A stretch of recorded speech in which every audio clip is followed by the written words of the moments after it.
Yesterday, we remembered the Edmund Fitzgerald. Today, I am hungover and feel like shit.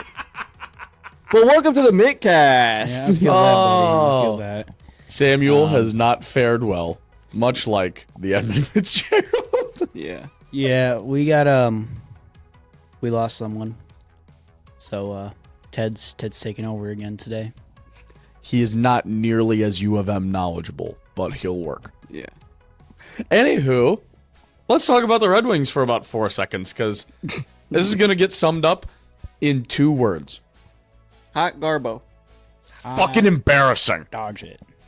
Holy shit. How is this the same core roster that almost made the playoffs last year? This is deplorable. They're playing like they have no fucking fire in their heart or want in their being. There was a drop pass to the wrong team in front of the empty net against Toronto. Nobody made an effort to go get it. I think we had a player skate past it.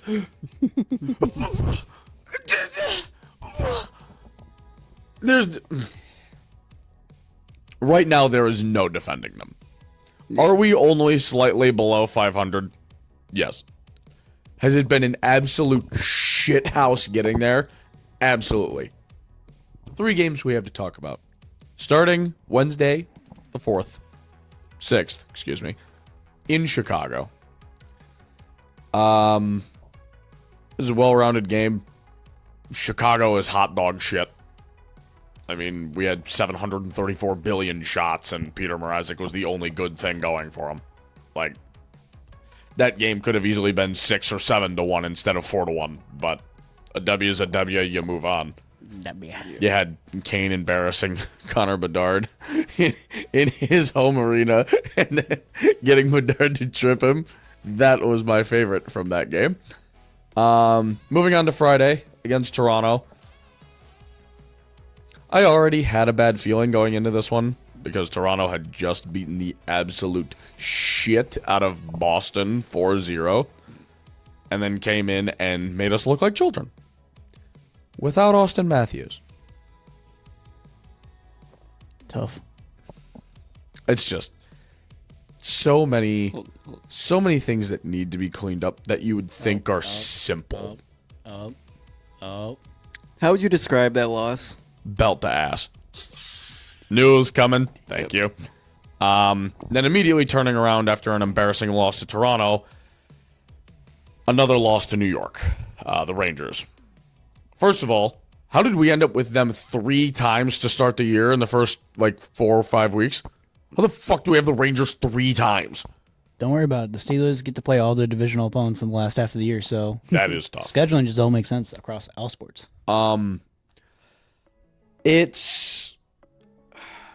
Yes, we lost 4-0. I think it was the Red Wings' most complete game of the year. And the stats do not reflect that. Ooh. New York is a juggernaut. There is no stopping them. They're my cup favorites this year. Plain and simple. They're ridiculous. They make every team look like babies. And looking at the stat line, you'd think the Red Wings just got steamrolled and had no fight. It was not the case. Just Jonathan Quick still has a little bit of fire left in him. We couldn't get to the front of the net. Overall, it was a well-played game. Shitty outcome. Show it. Hopefully we are coming out of the shit start to the schedule here in the coming weeks. Because, oh my god, I cannot watch this any longer. I will continue to watch every game, but oh my god. Let's move on. So, moving on to the Pistons. Only 2 games to do here. We're forgetting about last week when we took a break. Hey man, life comes at you fast. So the first game we got is a 122-121 win over the Atlanta Falcons. Let's Not Falcons, go! Fuck Hawks. Falcons? Shit, my bad. Shit, my bad, swag. I love Kirk Chains. Here go James point guard. So I do want to say the game before this, Cade was coming off of a triple-double, had another triple-double with 22 points, 13 assists, 11 rebounds. Ooh. Tobias Harris showed up in this game, 22 points, 2 assists, 6 rebounds. Jaden Ivey doing Jaden Ivey things, being the second option, pretty much 18 points, 3 assists, 3 rebounds. Malik Beasley off the bench with 22. A little spark plug action right there. There you go. Atlanta's not a very good team. Same record as us at the time of 4-6. So is what it is. Hey, you win one more of those games, you're 500. And then we got a 101-99 loss against the Houston Rockets. Houston Rockets aren't a great team just like us, so we're going to play the bad teams pretty close at the start of the year here. I think at the end of the year, the Pistons could look to be like the 10 seed in the play-in tournament portion of the playoffs. Potentially, they'll be like a bubble 10, maybe 11, 12. I don't think they're going to be the worst in the East this year, considering the Bucks are 2-8. What? Yeah, don't ask me. I don't know. I haven't paid enough attention. Main highlight, as always, is Cade. 26 points, 9 assists, 8 rebounds. Jaden Ivey had 8 points. He shot terribly, 4 for 15 from the field, 0 for 4 from 3. Tobias Harris, 9 points. Tim Hardaway, 10 points. Beef Stew, 16. Jalen Duren was dealing with an injury, so Beef Stew got the start. And pretty decent, 16 points, 8 rebounds, but 4 personal fouls. You don't want to see Jaden Ivey also had 4 personal fouls, so that probably plays into why this is a close loss, because you're having your main guys having to sit in those crucial moments towards the end of the game because you don't want them to pick up that fifth so that they get, well, not ejected from the game, but DQ'd. Right. Not much off the bench. Malik Beasley again, 15, but I mean, the shooting's just been bad. Like, Tim Hardaway 3 for 10. Oh. Malik Beasley 5 for 12. He still had 15, but that came off of 4 threes. So Yeah. Ron Holland, he's good for like a shot at Shot. a game. Singular. That was our first round pick. I mean, we knew he had to work on a shot, so we'll see kind of where he gets there. Kind of a raw talent right now. See where we get there. I mean, overall, a win and a loss in this past week from when the previous preview would have gone up. Yeah, take it with a grain of salt. I mean, right, is what it is. We knew we were gonna be a bad team, and it is still early to either prove that right or wrong. Well, and they're off to a better start than I thought they would be. Oh yeah, for sure. I mean, it took us until 3 months into the season last year to get 4 wins, and we already have them we already have 4 in the first now. month. We're sitting 4-7, so it's not. It's not like last year, but it's not a great start. Like I said, I could see them being a bubble team. I could see Cade maybe being like a second team All NBA player if he keeps up the pace he's on, because he's playing really fucking good. He really is. Jaden Ivey has a chance to maybe make All NBA third team with the way he's playing, but he's got to be more consistent. Yeah. And then again, like I keep saying, you got to see a little bit more out of Tobias Harris and Tim Hardaway. Tobias Harris had a good game against the who did I say we beat? The Atlanta Falcons. Yeah, the Atlanta Hawks. I mean, he had 22 that game. You do want to see some more out of those vets. You want them to at least be consistent, at least 10, 5 and 5. I mean, they're not following out, which is big. You don't, right? Especially with how little the depth really is on this team. Yeah, I don't know. It's those tough. fouls hurt. It's tough. It's what we expected. Honestly, they're doing better than I expected. So that's about it. Take the wins where you can get them. Mm-hmm. Got on the Pistons. And I believe that brings us to U of M. And now, again, our resident U of M expert is not with us today, so I'm going to do my absolute best. Yeah, I'll let you handle most of that football game. I didn't watch it. I missed everything before the first half other than catching up on highlights after the game happened. So, yeah. You missed everything before the first half. Or second half. Yeah, we only got one basketball game to talk about. I'm sleepy. EP boy. So the Hoosiers win 20-15 over U of M. Let me look at stats here. Time of possession, 33 minutes for U of M, 26:50 for the Hoosiers. Yeah, not excellent. Each had a turnover. Penalties, U of M had 3 for 30. The Hoosiers were 5 for 54. Total yards, U of M 206, Indiana 246. Passing, U of M 137 to the Hoosiers 206. Rushing, 69 yards for U of M, 40 for Indiana. First downs, 16 for U of M, 14 for Indiana. Early in the season, we would talk about how U of M needs to play in the second half the way they played in the first half. They completely flipped the script. Where the first half, they looked damn near non-coherent. It was tragic. I mean, you could have honestly replaced Davis Warren with perhaps a point guard, and he would have had a better performance in the first half of that football game, because that was pathetic. Just nothing was gelling. He's not good. He's not good, man. Thankfully, we get out of the first half about as unscathed as you could hope for as bad of a performance as you had.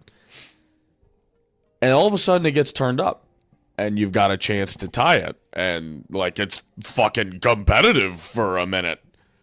And it had me damn near on the edge of my bed watching this damn game, and then they lose. But there was fight. Yeah. And honestly, I would, not to sound like I'm high off copium right now, but I would rather have a shit first half and a good second half than vice versa. Yeah, I feel like most. I think it's a better situation than they were in the start of the year. Still not a good one, but I would prefer you come out in that second half with a little spark in you, wanting to get back in this thing, having a little fight, and they did. Just wasn't enough for the 10-0 Hoosiers. What the fuck is even that? It's a dude from Indiana. Yeah. Not much more to say, really. Bad coaching. Yeah. It's bad coaching. Holy shit. Why is that timeout in the end not coming sooner? I saw that. That is shit play calling. That was really bad. Do I try to find the tirade from really, Zachary really when it happened? Because, oh my gaboonza, he was unhappy. You find that, we'll move on to this Michigan basketball game. There's, like I said, there's only one. It's a loss to Wake Forest, which is not good. Wake Forest is not a good team. That is. I mean, Wake Forest is 3-0. However, they've played a HBCU. They've played 2 HBCUs and pretty much barely beaten them. And when you're a Power 5 school, even in basketball, like, you have more resources than the HBCUs have to get the better players. Granted, I guarantee you these HBCU boys probably played together longer. A lot of them probably grew up together, and their coaches are probably a little bit more tenured. So that's probably why it's a little bit closer. But still, like, when you're Michigan basketball, you should not be losing this game. It was 72-70, so it was a close game. Yeah. But yeah, I'm a little disappointed in my boy Fat Brooks.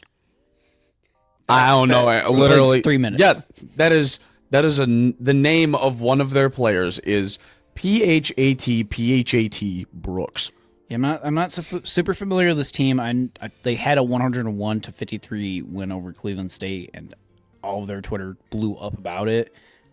I wouldn't have blown up about it. It's Cleveland State. It's Cleveland State. All I've heard from Zach about this team is he has more faith in them than he has in the football program. So that's fairly placed. They have a better basketball coach than they do football coach. I will say that. I found Zach's tirade whenever we're ready for it.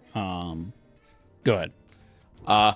Basically, I had asked him about why'd they wait so damn long for that timeout at the end, and his response was, I have no idea. I'm fine with not taking one there and holding on to one, but if you're going to use it, fucking use one. Don't let the clock burn for 30 goddamn seconds because then when you wait 30 seconds, you have what happened happen. Where if you call the timeout right away and they get the first, there will still be time. And if you didn't call one and they got the first, you'd still have time. Another game, another week of terrible, terrible coaching decisions that has cost this team yet another game. I stand strong on the belief if we had a good coaching this year, Michigan would be either 8-2 or 9-1 right now. Fucking deplorable. It's fucking tough. And that's from the resident expert. So I trust his word over any of ours. Yeah. So just kind of looking, because this is a pretty new team with Howard getting fired and a lot of guys leaving and having a lot of new guys come in. Granted, they have Dusty now, who is a much better coach than Juwan ever was. Dusty. Dude, But a lot of these starters are juniors and seniors, and they just did not show up. Like Golden, 3 for 5. It's decent, but I mean, It is early in the year, though. New coaching scheme. It's going to take a second. yeah. You can only practice so much under a new coaching scheme before all you can learn from it is game time. Yeah, but Danny Wolf, who scored 19 and 13 against Cleveland State, putting up a 4-2 game. Not ideal here. It just the shooting wasn't there. I mean, from the Stars, you have 3 for 5 from the field, 2 for 6, 3 for 10, 3 for 7, 3 for 6. Ooh. Dude, their bench carried. Not really. Then how they 3 for where 5, they 4 for 10, 3 for 8 for the guys who did get shots up. The guy went 4 for 10, went 0 for 5 from 3. Brother, what are we doing here? I mean, they shoot better. They definitely blow this team out. Yeah. I mean, rebounding was the same. 33 to 33. Assists just about the same. Personal fouls, Michigan had 3 more, which in the grand scheme of things, Yeah, That's- almost irrelevant. I mean, it's 6 depending on points what's the there. free throws. If you make 15 them Michigan, 19. Okay, so I mean, Wake Forest got more opportunities at getting free points there, but they only made 2 more, which I guess in that case would make this a 77 game if it was the same. Right. I don't think there's any reason to panic yet, at least if you're a Michigan basketball fan. Oh, hell no. It's way too early. You gotta trust Dusty. It's brand new. It's kind of the same thing with Michigan State football, but a little different because basketball you can kind of get away with that more in basketball. Yeah. Still have faith. I mean, this is still going to be a decent team in the Big Ten. They're not going to be competing for like the Big Ten's regular season championship, Oh, no. the Big Ten tournament championship. I mean, they might be like a bubble big dance team, but I doubt it. All You gotta you're give 'em really some time to hoping get his for guys. is a ticket to the thing in March. Yeah, I just don't Really know. all there is to fight for at this point. I don't know if they will. Well, we'll see once the Big Ten play starts. They don't really play many great teams outside of the conference, except for Arkansas and the Jimmy V Classic. But they play Purdue, Fort Wayne. What the fuck? Yeah, no reason to panic. Obviously, that's not a team you should lose to, though. No. Yeah. No, it's less than ideal, but pump the fucking hate brakes for a minute. Trust me, U of M fans are real fucking familiar with the hate brakes right now. The self-hate brakes, I should say. Yeah. Jesus Lord. Well, moving on, there was no Michigan State football. They were on a bye. However, Michigan State did play 1 game this past week against Niagara. So, it's all tune-up games usually early on. This was one. MSU won this one 96-60. Not as much of a BTA as we would hope, Yeah. but still a BTA. Yeah, this one I'm a little bit more familiar with. I know the stars, I know the bench, I know all these players. They're still trying to figure out some stuff. They had the same stars as they did against Monmouth, which is Frankie Fiddler at the 4, at the 3. Xavier Booker at the 4s. What's this dude's first name? Sizeman Zapala at the 5. Jeremy Fears at the 1, and Jaden Akins at the 2. Not a whole lot of great out of the starters, but that's because Jackson fucking Kohler had the best goddamn game of his career with 20 points and 13 rebounds. God damn. Playing center at undersized. I'm like, not really undersized. He's 6'9", but he doesn't have the build to play center like a Carson Cooper would. But yeah, Jackson Kohler carried us that game. Jace There's a Richardson. universe where we just called someone 6'9" undersized. Jace Richardson, son of Jason Richardson, another MSU legend player. Played for Tom Izzo as well, so Tom Izzo gets to coach his dad. Now he's coaching the son. That's sick. True freshman, 17 minutes, 4 for Legacy. 7, 1 for 1 from 3, 12 points. So we like to see that out of him. Trey had a good game. He's typically like the sixth man off the bench. He's more of a defensive point guard. Can score here and there. 2 for 4 from 3. 4 for 7 from the field. 11 points. And I guess like you want to see more out of Jaden Akins. 5 for 11 from the field's not great. 0 for 3 from 3 is not great. 6 rebounds, 2 assists. So I like the rebound numbers there. The assist numbers is fine because he, like I said, he plays a 2. He's a shooting guard, so he's not distributing like Jeremy Fears would. But that 0 for 3. Yeah, it's Yikes. 'cause he's usually pretty money from 3, so Yeah. it's early on in the season, and it does worry me for the upcoming game against Kansas. We'll get more into that next episode. That's gonna be a tough game to play in.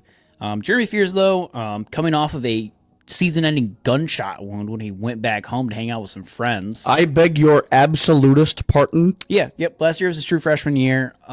Just kind of quick rundown of it. He goes back home for Thanksgiving break to go spend some time with his family and friends back home. His friend's house gets shot up in a drive-by. He suffered a shot through the chest, lived, then kind of took the year off to recover. I think he could have came back in the Big Ten or in the NCAA tournament, but is a total no. Yeah. So now he's the starting point guard now that AJ Hogard is gone. Isn't that a thank God moment? Yes. Yeah. I figured I remember that name in negative context. I mean, he only put up 5 shots, 2 for 5. He missed his 1 3-point he tried. So he finished with 7 points, but 8 assists. So he's distributing. That's what There you he's go. supposed to Yeah. do. And kind Do of what how you do best. how this is going to go is Jaden Akins is probably 1/2, and then same thing with Frankie Fiddler.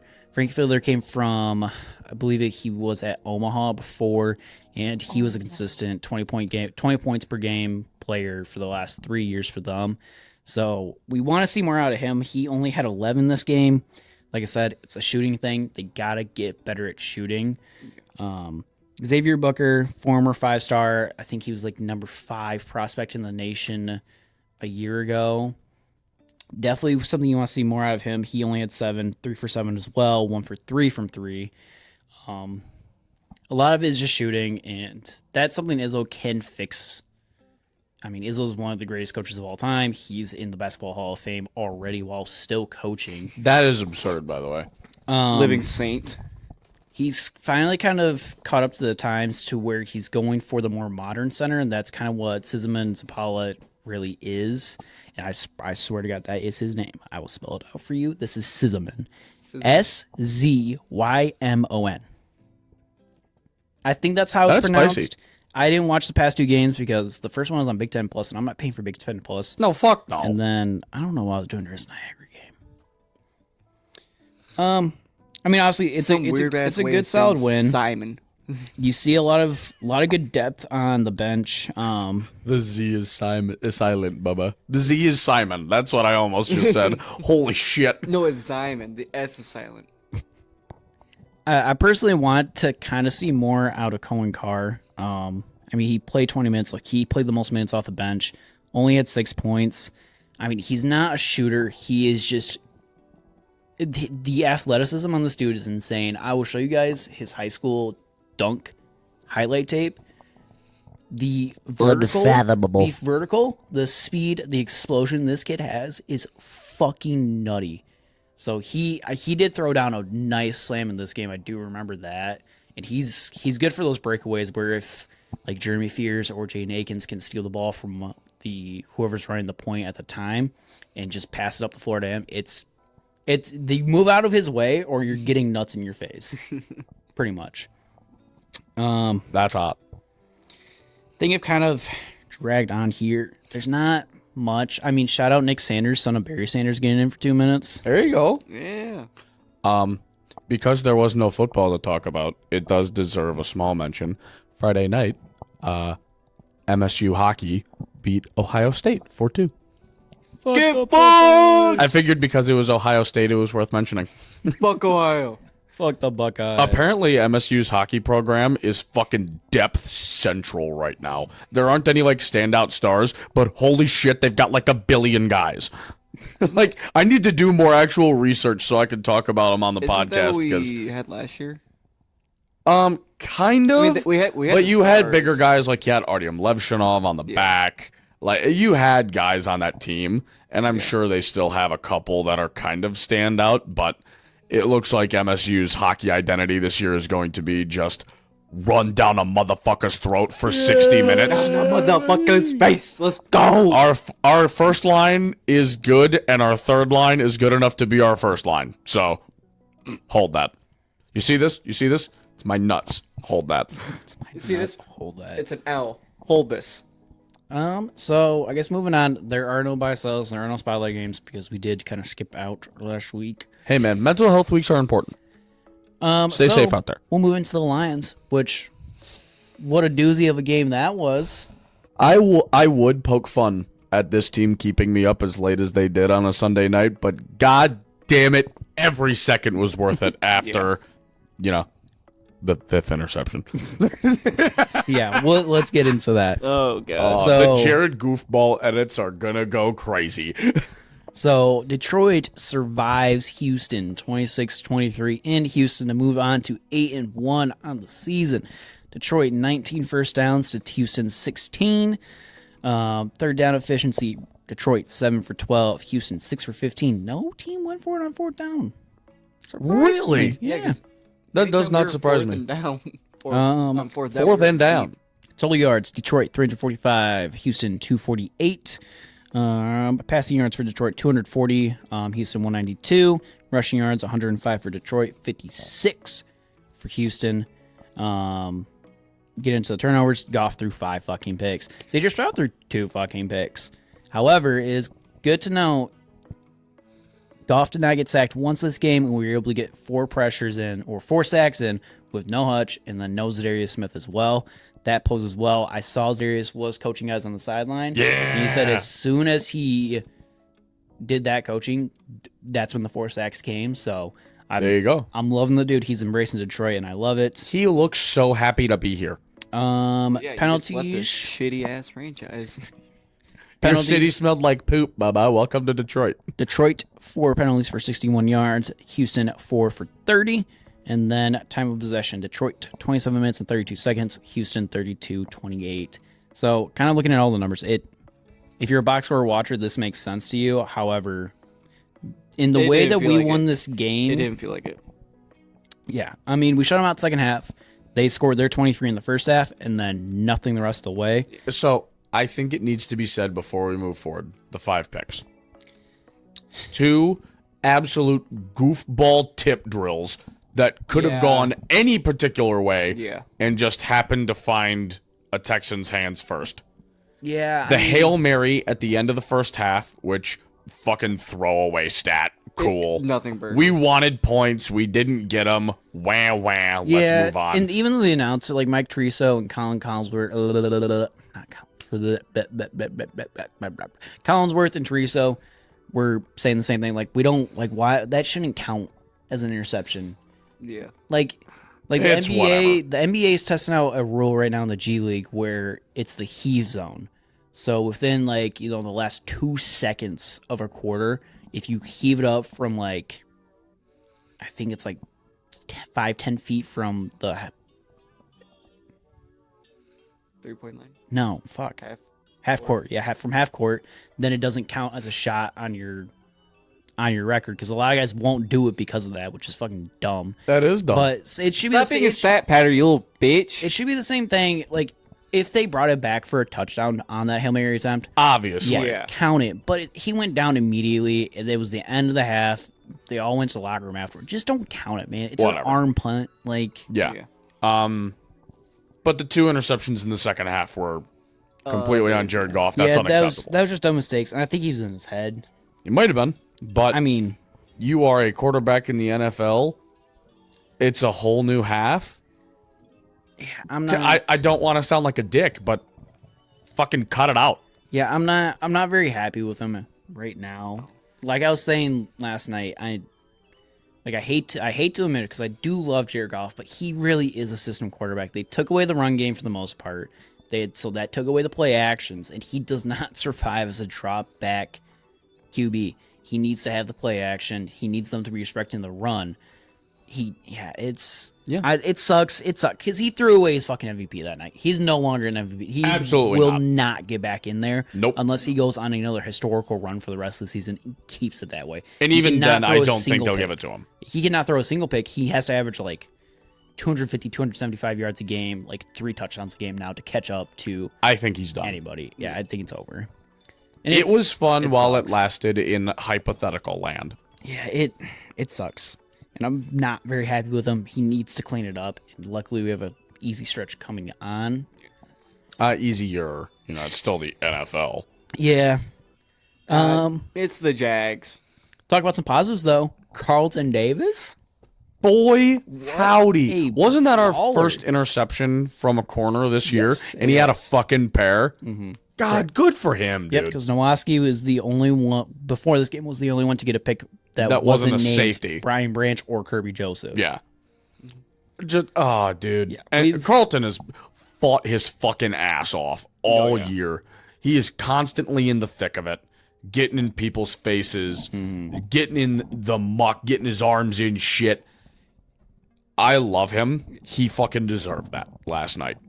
Coming out for the second half and immediately making a difference. Oh, yeah. Immediately. Yeah, and right when they were interviewing Campbell, he was like, yeah, we got to get takeaways. We And got to as get soon some as he says takeaways. that, he Carlton jumps said, the route. say the fuck less. Here. Um, And he Someone jumped. say, He jumped that route like a mug, too. Someone say, oh, it's so clean. Next shout out, Brian Branch. 10 tackles, 6 for solo, 1 tackle for loss, 2 pass breakups, 1 QB hit. Great. Came out on fire after that Easy, ejection. easy. He looked fantastic. There wasn't much in the past game. I mean, Sable Port, 3 catches, 66 yards and a tutty. I was noticing they were targeting him a lot more heavily than Yeah, you got 6 they targets would in this typically. game. A lot less love for Amon Ra in this game. You did get quite a few targets early for JMO in the first half.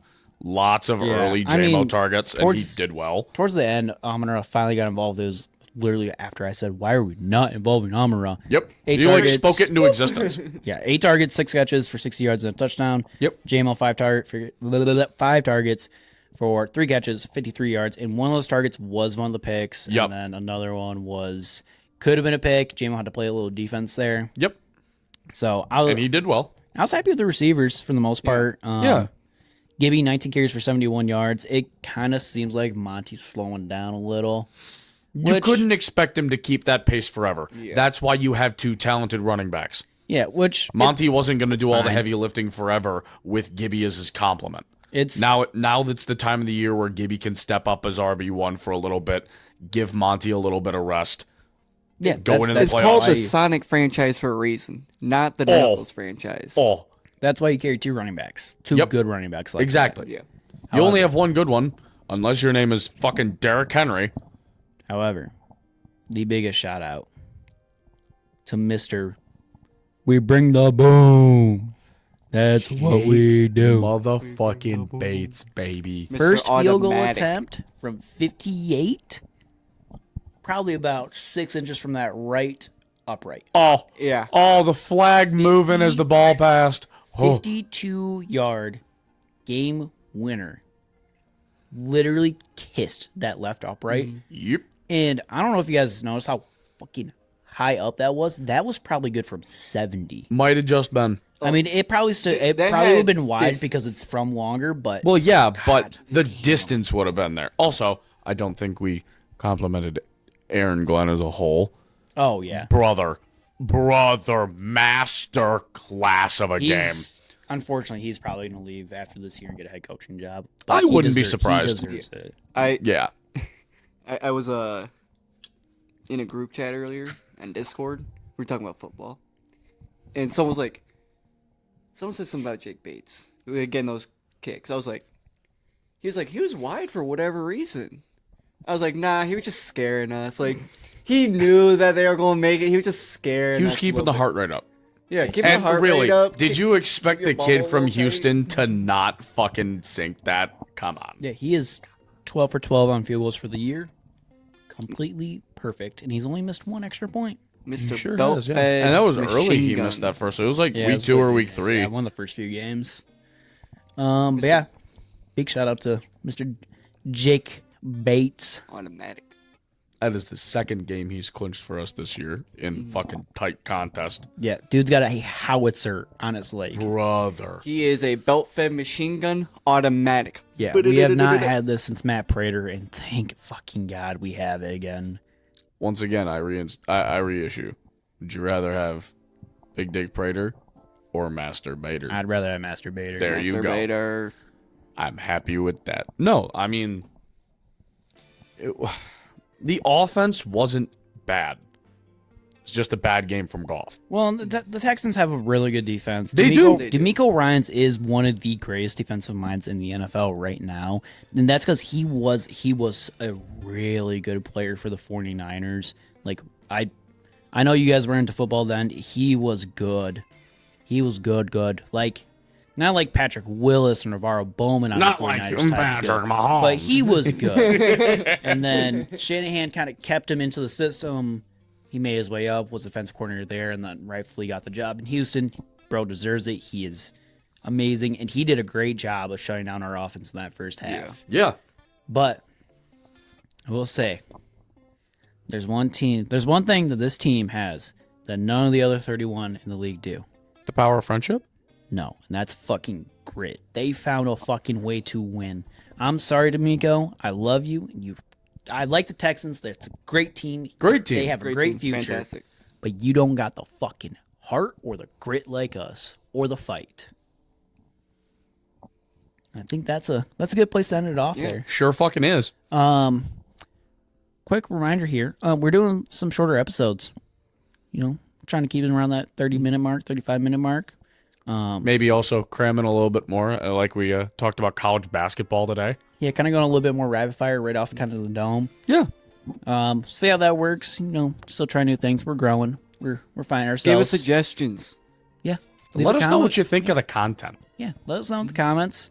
Don't forget to like the video, subscribe, and do what?